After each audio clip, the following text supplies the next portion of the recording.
नमस्कार दोस्तों, एक बार फिर से स्वागत है आपका सच तक पॉडकास्ट में। मैं कृष्णा हाजिर हूँ आज फिर से देश दुनिया के किस्से और कहानियाँ लेकर। आज हम बात करेंगे सर्दियों के समय हवाई जहाज आसमान में उड़ते समय अपने पीछे सफ़ेद लकीरें क्यों छोड़ता रहता है। दरअसल इस कहानी के पीछे विज्ञान जुड़ा हुआ है।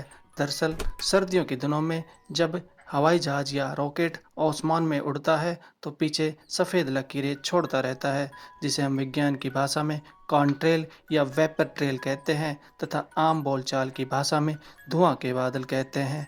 ये कॉन्ट्रेल भी बादल की तरह ही होते हैं, लेकिन सामान्य बादलों से अलग बनते हैं।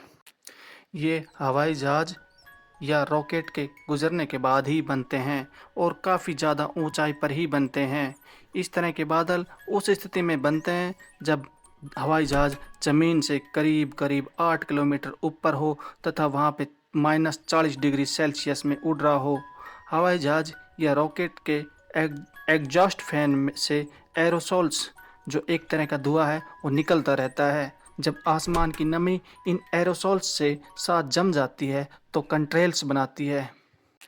हालांकि ये कंट्रेल्स कुछ ही समय में गायब हो जाते हैं। जैसे ही जहाज़ गुजरता है तो थोड़ी देर तक ही यह दिखाई देते हैं, उसके बाद ये लुप्त होते चले जाते हैं।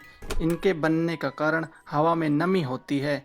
कई बार आसमान की इतनी ऊंचाई पर तेज हवा की वजह से कॉन्ट्रेल्स अपनी जगह से इधर से उधर खिसक जाते हैं। ऐसे में यह बिल्कुल भी ज़रूरी नहीं होता कि जहाँ पे कॉन्ट्रेल्स दिख रहे हैं वहीं से विमान गुजरा होगा। बताया जाता है कि कॉन्ट्रेल्स सबसे पहले द्वितीय वर्ल्ड वॉर के दौरान वर्ष 1920 में देखे गए थे। ये सब की नज़रों में दूर से ही आ जाते थे, जिसकी वजह से लड़ाकू पायलट पकड़ में आने से बच जाते थे। बल्कि कई खबरें आई थी कि धुएं के कारण कई विमान आपस में टकरा गए थे, क्योंकि उन्हें कुछ दिखाई नहीं दे रहा था। अर्थात हम सामान्य भाषा में समझ सकते हैं कि हवाई जहाज के धुआं के साथ कुछ नमी के कण होते हैं जो आसमान में अत्यधिक ठंड होने के कारण जम जाते हैं, जिसके कारण हमें सफ़ेद लकीरें बनी हुई दिखाई देती हैं। धन्यवाद दोस्तों। ऐसे ही किस्से और कहानियों के लिए जुड़े रहिए हमसे। जय हिंद।